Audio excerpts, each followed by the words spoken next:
Good morning, Nova Nation. It's WXVU Sports Director David Szczepanski. Beautiful Sunday morning here on West Campus, and it is time for your Villanova women's basketball recap as the Wildcats took on the Marquette Golden Eagles yesterday at the Finn on Sunday afternoon. And this is a big win for the Wildcats for multiple different reasons. First, this game had a lot of seeding implications, right? With Marquette winning the first game in Milwaukee, Wisconsin, Villanova really needed to win this game yesterday at the Finn to even up the season series 1-1 against Marquette.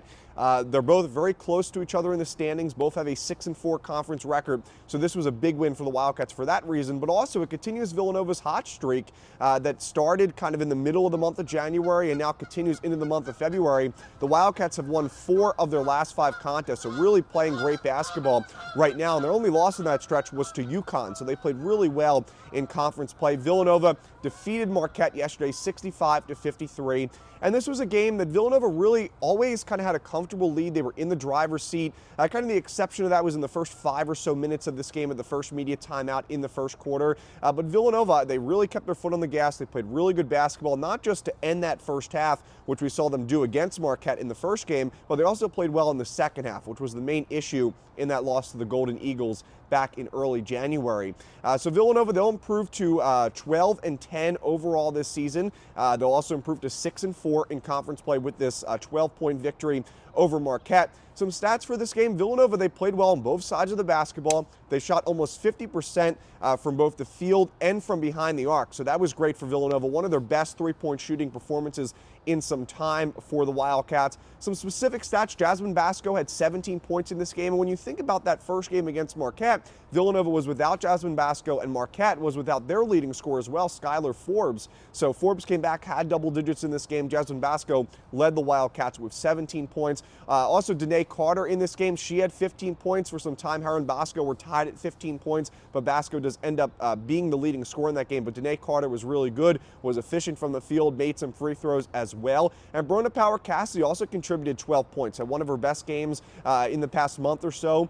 In the first quarter, when Villanova was down by about 5 or 6 points early, the Wildcats battled back in the first quarter, and a big reason was because of Brona Power Cassidy. She had 4 threes in the first 10 minutes of this game and finished the game with 12 points for Villanova. So she was really efficient, and she scored at least 9 points for the first time since January 1st against Seton Hall. So the Wildcats, we talked about it, right? When their offense is able to have a lot of different scorers contributing, they are a really good team, especially when their defense plays the way that they did yesterday against Marquette. And their defense was excellent, Villanova's defense. I mean, they forced 18 turnovers on this Marquette team. I put out on Twitter kind of a scouting report on Marquette yesterday afternoon before the game. And, you know, this was a team that was going to turn over the ball a lot. They averaged about 17 turnovers committed per game. So Villanova forced 18 turnovers. They forced a lot of steals. They were always active against the Golden Eagles. And Marquette did not make a 3 in yesterday's game. They were 0 for 9 from behind the arc yesterday at the Finn. Hallie Weiss did have 20 points again. She led Marquette in that first game in Milwaukee, Wisconsin. She was really good once again, like I said, at 20 points. But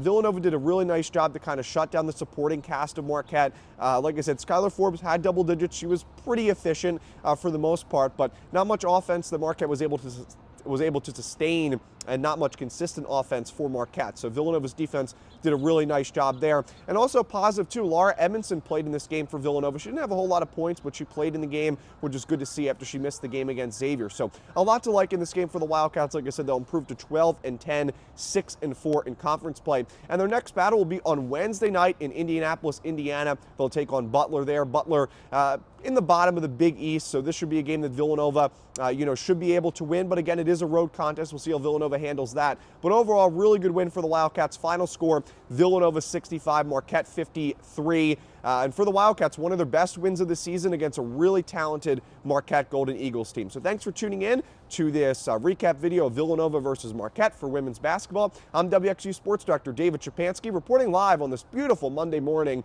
from West Campus. Have a great rest of your day, and as always, go Cats!